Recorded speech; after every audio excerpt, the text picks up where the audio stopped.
Hey, good morning, afternoon, or night, whenever you want to watch this. This video, I want to talk about some special cases when it comes to equations that you guys might get kind of worried or scared about, right?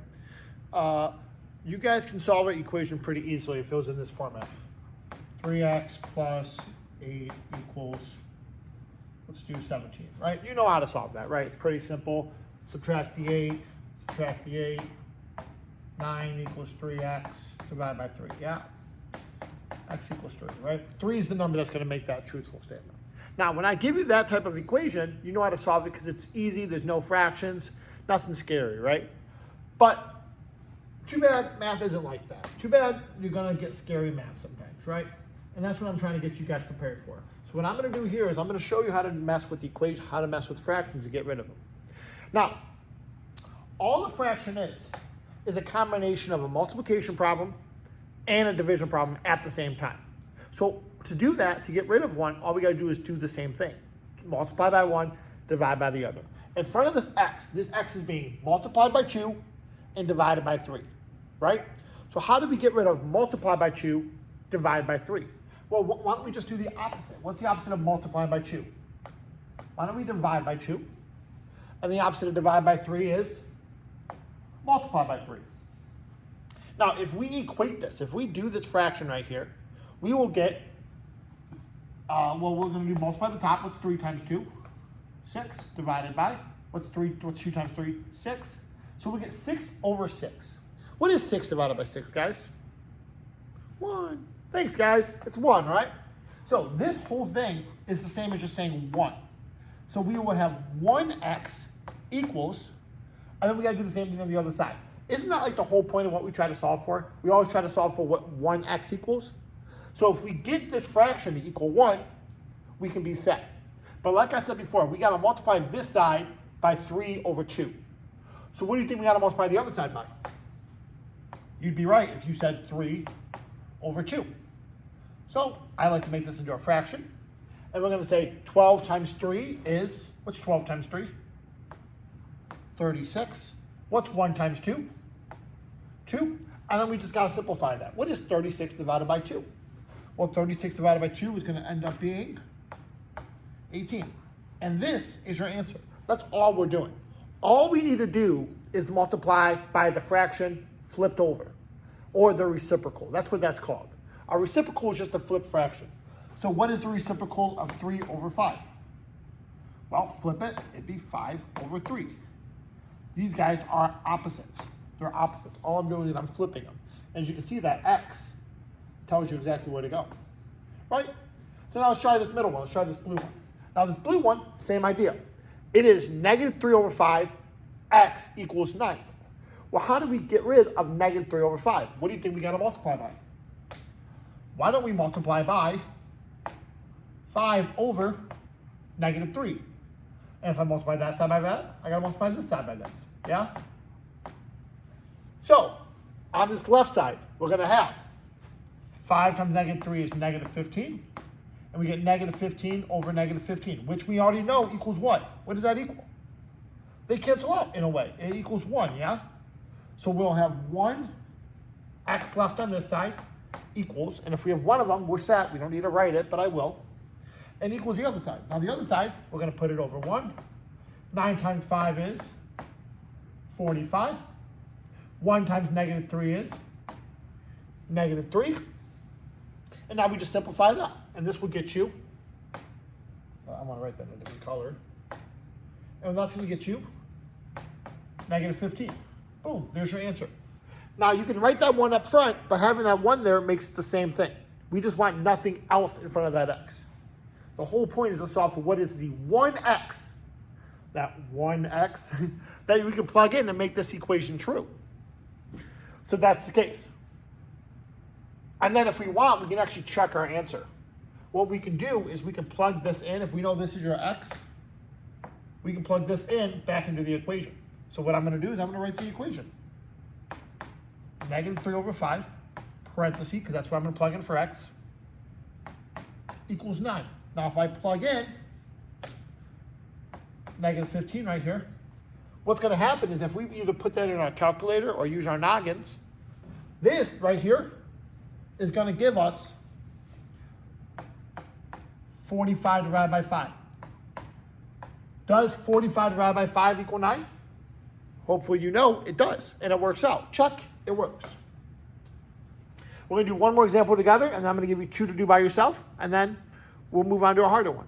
I lied. Try this one on your own. Try this one on your own. Check it if you want. Bonus points if you check it. But do this answer by yourself, and then we'll move on to something harder. Cool, cool, cool. So now, we multiply this side by what? 7 over 10. We multiply this side by 7 over 10. Now, I already know that if I simplify this, I'm going to get 70 over 70. But do I need to write that? No, but I will. 70 over 70, which is the same as 1. So we get 1 x equals, and I'm going to do this one. 7 times 100 is 700. Divided by 10 is 70. That is my answer. Hopefully you guys got that too. Cool? Now let's move on to a harder problem. Now, a problem that I think trips up a lot of you guys is this problem right here. If I gave you the problem, x plus 5 divided by 9 equals 2. If I gave you that problem, you guys would kind of get scared, right? Because what's happening here is that it's not in the normal format that you guys are used to. So how do we get rid of that? Now, if we visualize, if we look at this problem and we see what is further away from the x, do you think the 5 is more attached to the x or the 9 is more attached, right? Like if I gave you this problem, 3x plus 2 equals 11, this 3 is more attached. That guy is closer. He's more related. So we leave that 3 and we move this 2 to the other side. Now let's use the same concept up here. What is more connected? What is more connected to that x? Do you think that 5 is more connected or that 9? In my opinion, that 5 is, because it's x plus 5 and then divided by 9 instead of it being the other way around. So I want to get rid of this 9 first. But what did we talk about the other day? Not the other day, just earlier. How do we get rid of divide by 9? Well, hopefully you guys said times by 9. So we're going to multiply this side by 9 and multiply this side by 9. Now, when we do this, when we multiply this guy by 9 and divide it by 9, we'll take any number you want. Take a number, let's say 3, times it by 9, 27, divided by 9, you're back at your normal number. So if I have x plus 5 times by 9 divided by 9, these 9s cancel, and what I'm left with is x plus 5 equals whatever 2 times 9 is, 18. And now, what we can do is we can subtract 5 from both sides and know that x equals 13. And if we wanted to check this answer, what we would do is I would rewrite my normal equation, but instead of x, what am I going to write? 13 plus 5 over 9 equals 2. Well, when we do this, 13 plus 5 is what? 18. Is 18 divided by 9 equal to 2? Hopefully you all said yeah, and it checks out. Now, we're going to do the same thing, different numbers. What if I did 6 plus x over 3 equals negative 4? That's going to give us a big number, but that should be okay. Well, we're going to do the same idea. What I'm going to do is I'm going to do what? This 6 is more attached than that 3 is. So I'm going to multiply this side by 3, multiply this side by 3, because I got to put those guys together. Now these 3's cancel, so what I'm left with is 6 plus x equals negative 12. And now that's a one-step equation. I subtract 6. Boom. So I get x equals negative 18. It is negative 18 because we have negative 12 minus 3. Both are negatives. I mean, negative 12 minus 6. Both negatives means you keep the sign, add the numbers because it gets more negative. Cool? I'm going to give you three problems to do. Hopefully you can solve them. So the first one's going to be negative 2/3 x plus 10 equals, let's go,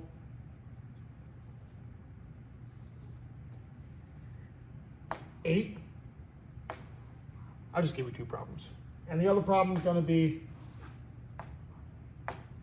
2x plus 4 divided by 5 equals,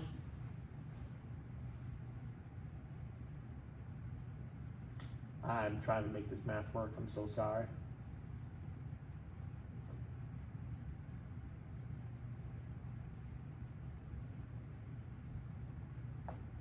2.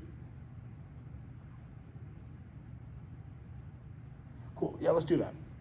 Try those problems. All right, let's see if you got it right.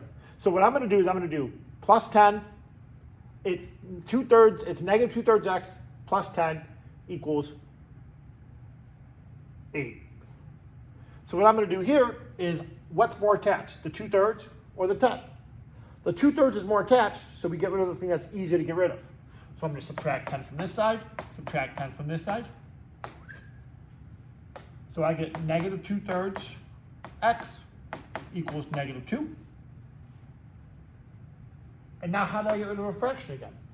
Well, don't I gotta flip and multiply? So I'm gonna multiply both sides. This side I'm gonna multiply by 3 over negative 2. This side 3 over negative 2. Well, these guys are gonna cancel out because I'm gonna get negative 6 over negative 6, which cancel out. So I just get x equals, and over here I'm gonna get negative 6 divided by negative 2. What is negative 6 divided by negative 2? Well, 6 divided by 2 is 3. A negative divided by negative is positive. Boom. There's your answer. And then we're gonna do the same thing on the other side. How do we get rid of this thing? Well, what's the easiest thing to get rid of? Easiest thing to get rid of is just divide by 5. So I'm gonna multiply this by 5. Multiply this by 5. These guys cancel. So we get 2x plus 4 equals 10. Now when I look at that, that's a 2-step equation. We should all know how to solve that. So this is actually a multi-step equation. You just did a whole extra step that I didn't really even show you about, but we still work out the same way. Subtract 4, subtract 4. So we get 2x equals 6. And then how do you get x by itself? Divide by 2. We get x equals 3. And that's it. I hope you guys learned something, and let me know if you didn't.